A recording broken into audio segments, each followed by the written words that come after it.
नमस्कार भारत, प्रणाम भारत। कैसे हैं आप सभी लोग? उम्मीद करते हैं बहुत अच्छे होंगे।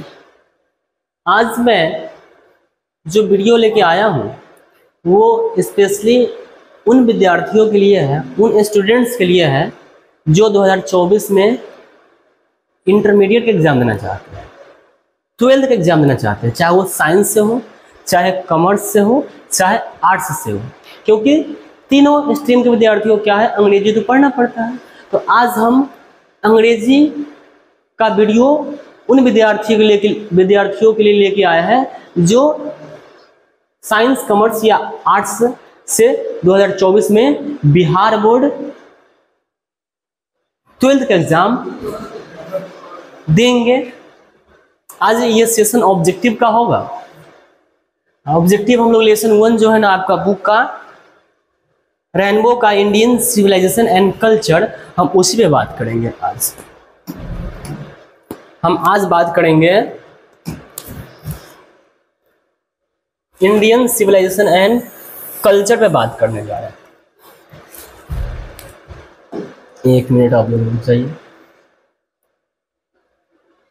पहला चैप्टर का ऑब्जेक्टिव लेके आए हैं, ये आपके लिए बहुत ही फायदेमंद होगा, क्योंकि आप जानते हैं आपके एग्जाम में 50 नंबर का ऑब्जेक्टिव रहता है, मतलब क्वेश्चन नंबर ऑफ क्वेश्चन तो 60 होगा, लेकिन आपको 50 क्वेश्चन का क्या करना है, आंसर देना है। तो हम लेसन 1 से, और आपको पता होना चाहिए सबसे ज़्यादा जो है लेसन 1 से प्रत्येक जो है ना वर्ष ऑब्जेक्टिव रहता है, तो ये आपके लिए बहुत ही इंपॉर्टेंट होगा। अच्छा, पीछे एक चीज और देखिए, इमिनेंट इंग्लिश आप देख रहे होंगे, ये एक्चुअली इमिनेंट इंग्लिश जो देख रहे हैं ये हमारा जो है ना ऑफलाइन क्लासेस नाम से चलता है, इमिनेंट इंग्लिश के नाम से। तो यहाँ आप देखिएगा वाटर मार्क में भी है, तो चलिए कोई बात नहीं है। फिलहाल ऑनलाइन हमारा जो है ना बिहारी इंग्लिश के नाम से जो है यूट्यूब पे चलता है। तो एक एक करके आज हम चलिए क्या करते हैं, बात करते हैं। देखिए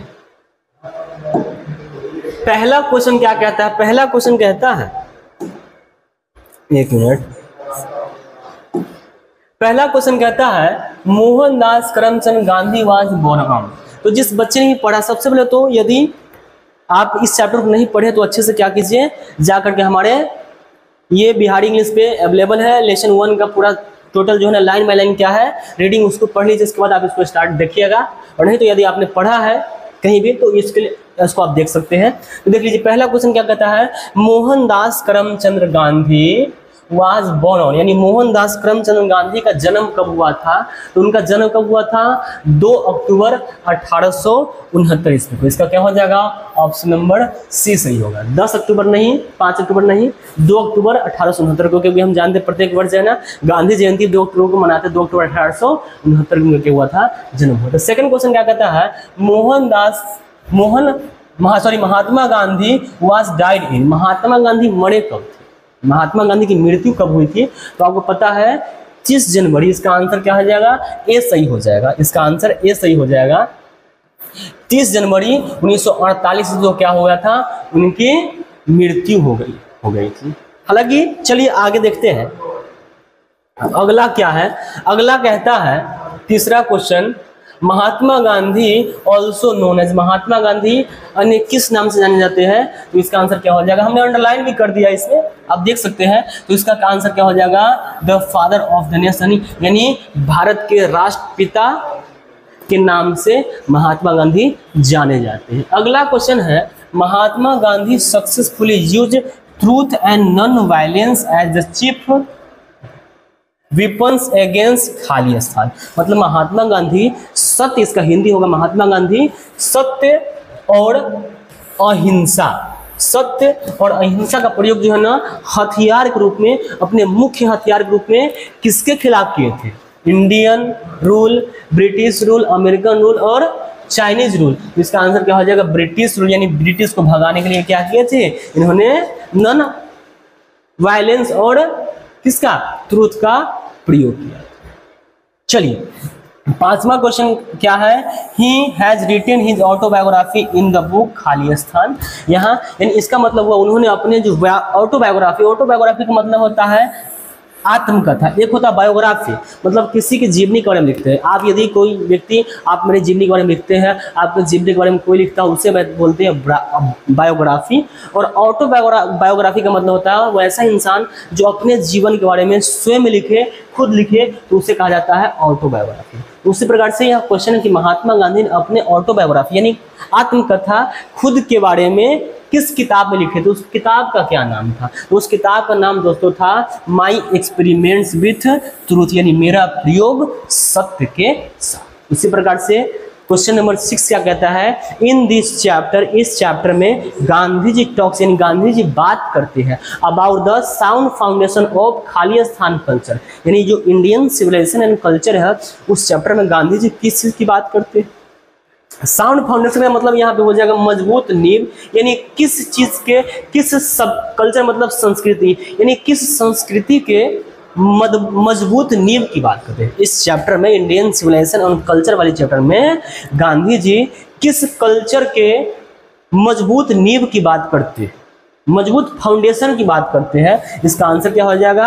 हमारे अपने देश के बारे में बताते हैं। गांधी चैप्टर में बताया है कि हमारा जो इंडियन सिविलाइजेशन एंड कल्चर है, भारतीय सभ्यता और संस्कृति है, वो क्या है? बहुत ही मजबूत है, और इसकी मुकाबला, इसका तुलना, इसकी बराबरी दुनिया के कोई भी सभ्यता, कोई भी संस्कार, जो संस्कृति होती है, वो नहीं कर सकता। इसलिए गांधी जी किसकी तुलना कर रहे हैं? किसकी बात, मजबूत नींव की बात कर रहे हैं? इंडियन कल्चर यानी भारतीय संस्कृति की बात कर रहे हैं। अगला 7वां क्या कहता है, western civilization has tendency to privilege. देखिए वेस्टर्न सिविलाइजेशन यानी पश्चिमी सभ्यता, विदेश की सभ्यता, जैसे चाइना, जैसे इंग्लैंड या बहुत सारे ऐसे देश है, रसिया, उसकी बात करा। उन्होंने वेस्टर्न सिविलाइजेशन कहा, तो western civilization has tendency, tendency मतलब प्रवृत्ति या स्वभाव, उनका वेस्टर्न सिविलाइजेशन का हमेशा से टेंडेंसी रहा है, स्वभाव रहा है। प्रिविलेज मतलब होता है बढ़ावा देना, उसको बढ़ावा देना, उसको बढ़ाना, किस चीज को हमेशा से उन्होंने बढ़ावा देने का जो है ना कार्य किया है, काम किया है। इसका आंसर हो जाएगा मटेरियलिटी। और मटेरियलिटी मतलब क्या होता है? मटेरियलिटी मतलब होता है भौतिकवाद, मतलब वैसी चीजें, वैसा वस्तु जिसमें भोग विलास है कि नहीं है, जिसमें उसको आराम मिले, कंफर्ट मिले, तो उस प्रकार से वो वेस्टर्न सिविलाइजेशन वाले करते हैं। लेकिन हम लोग क्या करते हैं? हम लोग ऐसा नहीं करते। हम लोग, गांधी जी कहते हैं चैप्टर में कि हम भारतीयों को या हमारे पूर्वज लोग ऐसा कहते थे, हमें वही काम करना चाहिए जिसको हम लोग अपने हाथ पांव से कर सकते हैं, मतलब हमें टोटली रूप से, पूर्ण रूप से मशीन पे डिपेंडेंट नहीं होना चाहिए। तो आई होप यहाँ तक आपको समझ में आया है। आगे हम लोग बढ़ते हैं। देखिए तो 7 तक तो हो गया है, अब आइए हम लोग 8 से स्टार्ट करते हैं। 8 में देखिए क्या कहता है, 8 में कहता है Indian civilization and culture is खालिस्तान। अब इंडियन सिविलाइजेशन एंड कल्चर क्या है? यह एसे है कि यह स्पीच है कि यह शॉर्ट स्टोरी है कि यह पोइम है? तो आपको बता दूं मैं, इंडियन सिविलाइजेशन एंड कल्चर है ना, यह एक क्या है? एसे है, यह एक निबंध। समझ में आ रहा है? इसी प्रकार से अगला है 9वां, Indian glory is that it is Khalistan. Indian glory मतलब होता है गरिमा, मान मर्यादा। भारत जो है ना, भारत का मान मर्यादा रहा है, क्या मान मर्यादा रहा है? गरिमा रहा है। दैट कि इट इज, यह, इट मतलब इंडिया, इज यह है, क्या है? तो भाई यह मूवेबल मतलब होता है जो परिवर्तन हो, परिवर्तनीय नहीं। भारतीय जो है ना, भारत की गरिमा हमेशा से क्या रहा है? ये परिवर्तन, बदलने वाला नहीं रहा है, बल्कि क्या है? इमूवेबल मतलब जो अपने जगह पे टिका हुआ हो, जो स्थिर हो, जो रुका हुआ हो, जो जमा हुआ है। और हमारे भारत की जो सभ्यता रही है, संस्कृति रही है, कितनी पुरानी है आपको तो पता ही होगा। दुनिया की सबसे प्राचीन धर्म, सबसे पुराना धर्म कौन है? सनातन धर्म। यहाँ गांधी जी मुख्य रूप से उसकी ही बात करते हैं। तो ये इमूवेबल मतलब क्या है? बदलने वाले नहीं है। हवाओं के झोंकों में क्या हो जाए, यू आया यू बदल गया, वैसा नहीं है, बल्कि हमारे भारत की संस्कार सभ्यता बहुत प्राचीन समय से चलती आ रही है और आज भी जीवित है। इसका मतलब ये हो गया इमूवेबल है, मूवेबल नहीं है। उसी प्रकार से अगला क्या कहता है? 10वां, dash is known as the father of the nation or Bapu, यानी कौन ऐसे व्यक्ति है जो फादर ऑफ द नेशन यानी राष्ट्रपिता और बापू के नाम से जाने जाते हैं? तो भाई जाहिर सी बात है, कौन होंगे? महात्मा गांधी भारत के राष्ट्रपिता और बापू के नाम से भी जाने गए।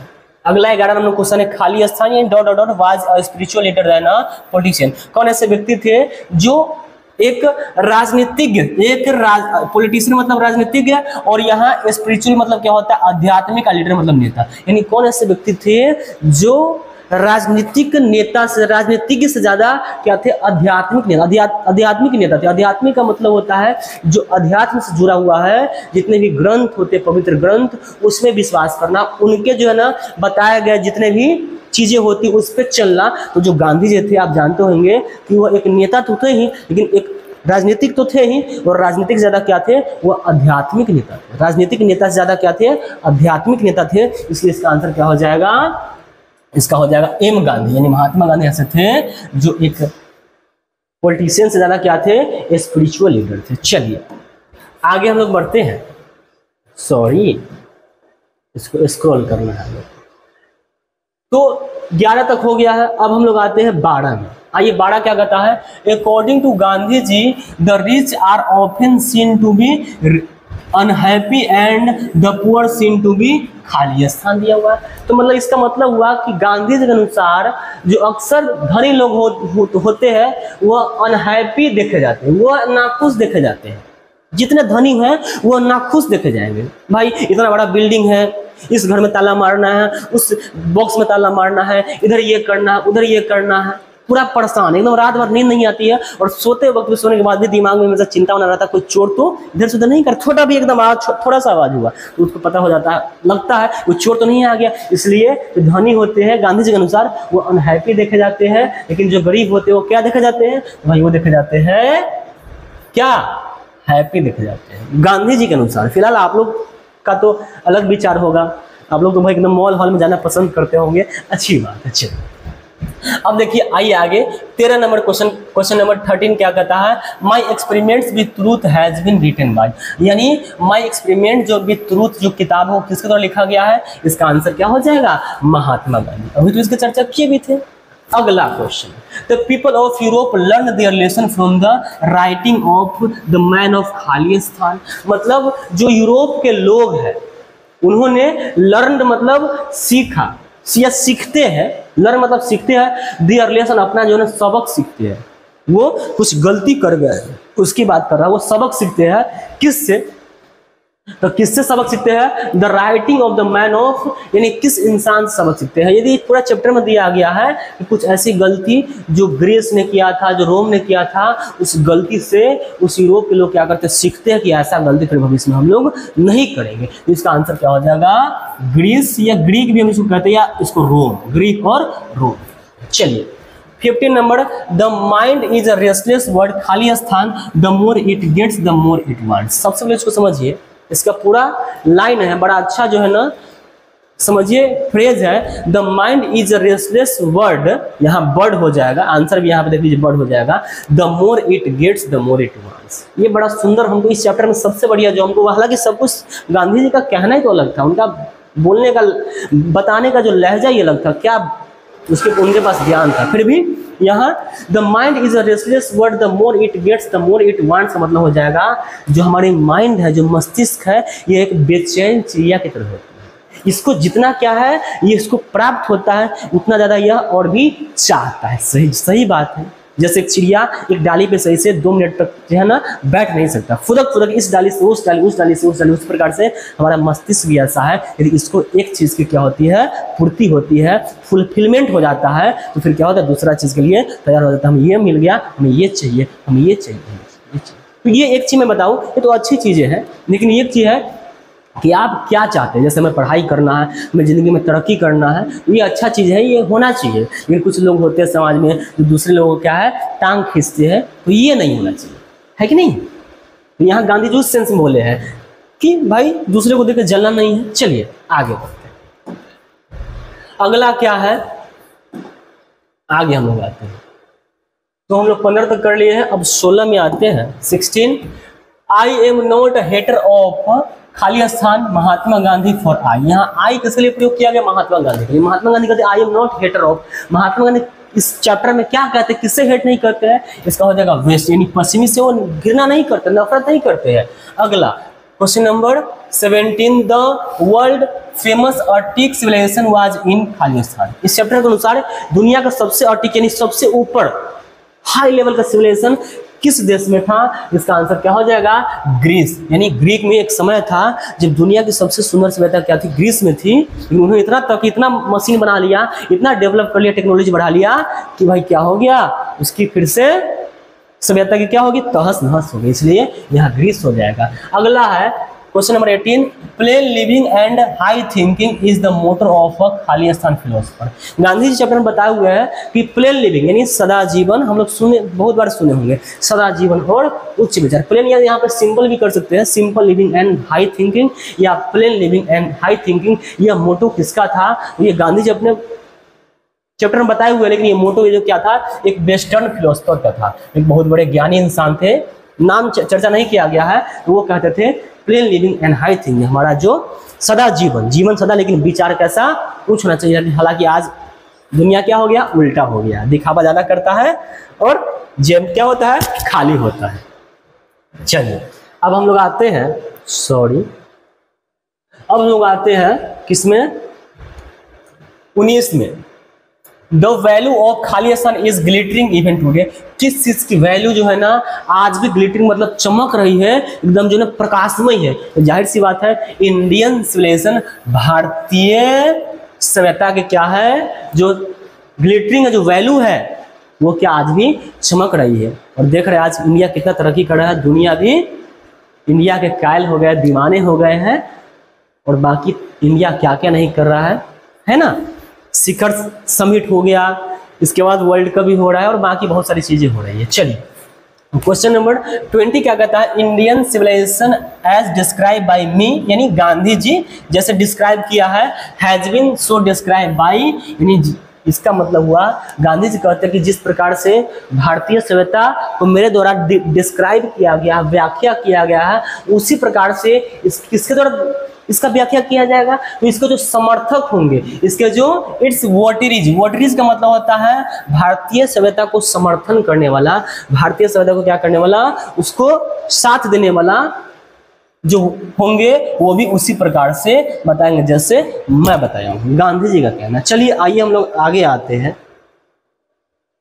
अगला हम आते हैं,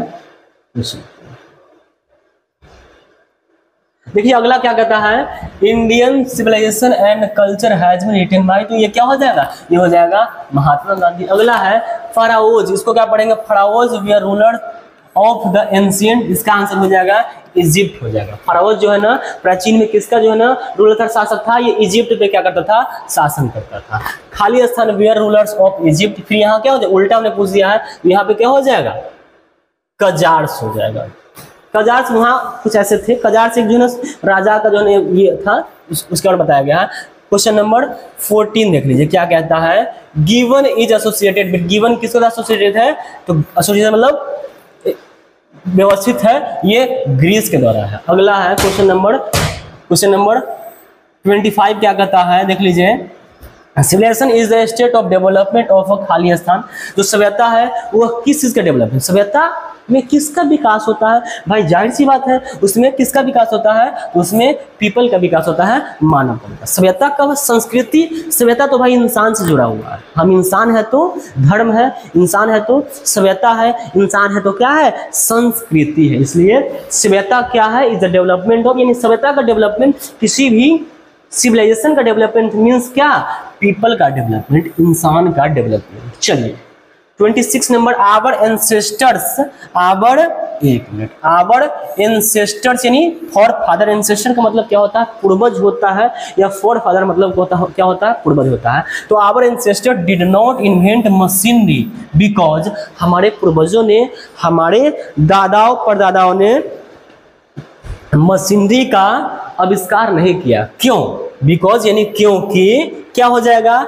those would have made us lazy, क्योंकि वो मुझे क्या करेंगे? Those have made us pride, हमको प्राइड कर देंगे। नहीं, those would have made us smart, हमें स्मार्ट बना देंगे। बिल्कुल नहीं। Those would have made us ignorant, मुझे अज्ञानी बना देंगे। नहीं, those would have made us lazy, वो मुझे क्या कर देंगे? और भी आलसी बना देंगे। और आज हम लोग हो भी गए, सारे बच्चे आप सभी लोग ऐसा एहसास कीजिएगा कि ऐसा बिल्कुल होता है, हम लोग आलसी हो गए। चलिए अब आइए क्वेश्चन नंबर 27 में हम लोग आते हैं। 27 क्या कहता है, मॉडर्न यानी western civilization is the worship of, यानी जो विदेश की सभ्यता है, यहाँ मॉडर्न या वेस्टर्न का मतलब विदेश की जो सभ्यता है वो किसकी पूजा है, वह मटेरियलिटी की पूजा है, भौतिकवाद की पूजा है, भोग विलास की पूजा है। समझ में आया? आइए आगे। The victory of a man lies in, एक इंसान की जो विक्ट्री होती है, जीत होती है, जो विजयी होती है, वह किस पे निर्भर करता है, किस पे डिपेंडेंट होता है, तो वो होता है उसके रेसिस्टेंस पे। यहाँ पैशन मतलब उसकी रुचि नहीं, इंटरेस्ट नहीं, एम्बिशन नहीं, बल्कि उसके रेसिस्ट, जो इंसान अपने आप को जितना कंट्रोल करेगा, जितना नियंत्रित करेगा, समझिएगा उसकी जो है ना जीवन में तरक्की उतनी ज्यादा होगी। कुछ लोग पता कहते रहते हैं कि मैं तो मन का राजा हूं, मैं तो मन का राजा हूं। मेरे भाई, मैं जहां मन करता हूं मैं वहां जाता हूं, जो मन करता है वो मैं खाता हूं। मेरे भाई आप मन के राजा नहीं, बल्कि आप तो मन के गुलाम हैं। मन के राजा तो वो होते हैं जो अपने मन पे क्या करते हैं, नियंत्रण करते हैं, वो बुरी चीजों को करने से बचते हैं और अच्छे कार्य को करते हैं, जिससे पूरे समाज की भलाई हो, पूरे विश्व की भलाई हो और आपका भी भलाई हो, तो उससे कहते हैं मन का राजा। तो यहाँ यही कहा गया है, क्या कहा गया है कि the victory of a man lies in the resistance, यानी उसके नियंत्रण पर निर्भर करता है। आगे बढ़ते हैं, अगला क्या है, अगला कहता है European civilization no doubt suited for, European civilization जो है ना कोई संदेह नहीं किसके लिए सूट करता है, इंडियन के लिए। थोड़ा सा इसका आंसर कहिए, जो अंडरलाइन है गलत हो जाएगा, यूरोपियंस, इंडियंस, चाइनीज, अमेरिकन, कोई संदेह नहीं है कि यूरोप की सभ्यता है, यूरोपियन को क्या करता है, सूट करता है, लेकिन इंडियन को सूट नहीं करता है। समझ में आया? यदि हम इंडियन उस यूरोपियन सभ्यता को अपनाने का प्रयास करेंगे, इसका मतलब क्या हो गया, हम अपने जीवन को बर्बाद करने के लिए तत्पर हो गए, बर्बाद करने के कगार पे आ गए। If Indians try to copy European civilization, यदि भारतीय लोग, यदि भारत के लोग क्या करते हैं, उस सभ्यता को कॉपी करने का प्रयास करते हैं, उसे नकल करने का प्रयास करते हैं, इट विल मीन रूइन फॉर, इसका मतलब हो गया उसके लिए बर्बादी। किसके लिए बर्बादी हो जाएगा, तो भाई इंडियंस के लिए वो क्या हो जाएगा, बर्बादी का काम हो जाएगा। समझिए अपने जीवन को वो बर्बाद कर रहा है गांधी जी के अनुसार, और आज तो हम लोग कर ही रहे हैं। सभी लोग विदेश की अपनी इंडियन सिविलाइजेशन इतना सुंदर है, हमारे भारतीय सभ्यता संस्कृति, जिसको दूसरे आज ऐसा हम बहुत सारे वीडियो में देखते रहते हैं। एक वीडियो में देखे, शॉर्ट वीडियो में दिखा रहा था कि बहुत सारे जो विदेश के जो लोग हैं हमारे भारतीय सभ्यता संस्कृति को अपना रहे हैं, और हमारे देश के लोग क्या करते हैं, विदेश की सभ्यता संस्कृति को अपना रहे हैं। पता नहीं क्या हो गया है फिलहाल। चलिए आते हैं, who viewed a large cities as a snare and useless encumbrance, यानी किसने देखा कि ये जो बड़े बड़े शहर होते हैं यह क्या होते हैं, एक बेकार का, फालतू का क्या होता है, इनकम्ब्रेंस मतलब बोझ होता है, एक स्नेयर मतलब जाल होता है। ऐसा किसने देखा, तो भाई क्या है, आवर एंसेस्टर ने, हमारे पूर्वजों ने क्या किया, देखा कि ये जो शहर सब है इसमें वेश्यावृत्ति, ये तेल में क्या करना, मोबिल में तेल मिलाना, ये कंकड़ में चावल में कंकड़ मिलाना, ये गलत तरीके से कार्य कर क्या करना, पैसा को अर्जित करना। हमारे पूर्वजों ने देखा, इसलिए उन्होंने क्या किया, गाँव में रहना पसंद किया, उन्होंने शहर को का डेवलपमेंट किया, इन शहर का विकास किया ही नहीं। इस चैप्टर के अनुसार चलिए, our ancestors we are satisfied with, हमारे जो पूर्वज थे वो किसके साथ सेटिस्फाइड थे, इसका हो जाएगा स्मॉल विलेज, यानी छोटे छोटे गांव के साथ, विलेज या विलेजेस भी कर सकते हैं यहाँ पे। चलिए, द इन्वेंशन ऑफ खाली स्थल proved a milestone in our development, हमारे जो किस चीज का इन्वेंशन है, जो हमारे जो है ना डेवलपमेंट को क्या किया, माइलस्टोन बना दिया, हमेशा के लिए तत्पर कर दिया। इसका क्या हो जाएगा, एग्रीकल्चर, ये जो खेती बाड़ी होता है वो क्या है, माइलस्टोन हमारे जीवन के लिए। आइए, sacrifice is the soul aim of our खालिस्तान, जो सेक्रीफाइस है, जो बलिदान है, जो त्याग है, इस चैप्टर में कहा गया है, वह किसका सोल है, यह क्या है, ऋषिज, इंडिया के जो ऋषि मुनि है उसके बारे में यहाँ इस चैप्टर में बात किया गया है। आइए, क्वेश्चन नंबर 35 है, खालिस्तान is dead against blind imitation of the western civilization, यानी जो वेस्टर्न सिविलाइजेशन है उसको क्या है, डेड है, एकदम मृत्यु किसके अगेंस्ट में है, तो भाई गांधी जी। गांधी जी किसके अगेंस्ट में है, उस जो खाली जो वेस्टर्न सिविलाइजेशन है, जो पश्चिमी सभ्यता का क्या है, इमिटेशन का मतलब यहाँ होता है वही नकल करना। जो ब्लाइंड इमिटेशन का मतलब होता है बिना कुछ सोचे समझे हम क्या करते हैं, कॉपी कर लेते हैं, उसको क्या कहते हैं, ब्लाइंड इमिटेशन कहते हैं। तो उसके गांधी जी कहते हैं कि ऐसा नहीं है कि मुझे उसको नहीं अपनाना है, विदेश जो विदेश की सभ्यता है उसे अपनाइए, लेकिन हमें उसी चीज को अपनाना है जो हमारे लिए अच्छा होगा। इसका मतलब ये नहीं कि हम पूरे सारे चीजों को कॉपी कर लेंगे, इसलिए यहाँ ब्लाइंड इमिटेशन हमको नहीं करना है। इसके खिलाफ में कौन है, गांधी जी है। अगला क्या कहता है, द डोमेस्टिकेशन ऑफ खालिस्तान stayed under the influence of against खालिस्तान। यहाँ पे खालिस्तान है, तो ये किसके लिए हो जाएगा, एनिमल्स यहाँ पे हो जाएगा, यहाँ पे क्या हो जाएगा, एनिमल्स होगा। अगला 37 खालिस्तान लेड खालिस्तान लेड नोमैडिक लाइफ। ये नोमैडिक लाइफ किसे दिखा था, मैन जो है ना, मैन लेड नोमैडिक लाइफ। चलिए इसका आंसर हो जाएगा। आगे हम लोग बढ़ते हैं, अब खत्म होने के कगार पे ही है, बस थोड़ा सा और बचा हुआ है। क्वेश्चन नंबर 38 क्या कहता है, Khalistan prefers spiritual to materiality या Khalistan likes spiritual than materials. यानी कौन ऐसे व्यक्ति है जो स्पिरिचुअल को ज्यादा पसंद करते हैं वजाय यानी तुलना मटेरियलिज्म, यानी भौतिकवाद की तुलना में जो आध्यात्मिक को ज्यादा पसंद करते हैं, या स्पिरिचुअल देन मटेरियल्स ये भी कह सकते हैं। इसका आंसर क्या हो जाएगा, एम गांधी यानी महात्मा गांधी जो है ना वो स्पिरिचुअल मतलब नैतिकता को ज्यादा पसंद करते हैं, यानी आध्यात्मिक को ज्यादा पसंद करते हैं। आइए, Gandhi ji went on a Champaran इन खालिस्तान। ये क्वेश्चन पूछा भी गया था, गांधी जी चंपारण कब गए थे, क्या हो जाएगा 1900 गए क्या थे, हमारे इंडिया में हमारे बिहार में आए थे 1917 में गांधी जी चंपारण आए थे, चंपारण सत्याग्रह स्टार्ट किए। The people of Europe are inspired by Khalistan रोमनाइटस। जो यूरोप के जो लोग हैं वह किससे इंस्पायर्ड है, वह ग्रीक के जो राइटिंग है, ग्रीक ने जो लिखा है, उनके जो राइटर्स मतलब यहाँ जो रचनाकार है उससे क्या है, प्रभावित है। अगला है 41 wealth and luxuries do not make a Khalistan happy. जो वेल्थ है, जो धन है, जो लग्जरी, जो भोग विलास है, वह किसे क्या करता है, हैप्पी नहीं करता है। तो जो वेल्थ होता है, पैसा, धन, और जो क्या होता है, जो लग्जरी होता है, एक इंसान को खुश नहीं कर सकता। ऐसा होता तो भाई जाहिर सी बात है गरीब क्या रहता, ना खुश हमेशा रहता, लेकिन गरीब भी देखते हैं खुश दिखे जाते हैं, धनी लोग भी।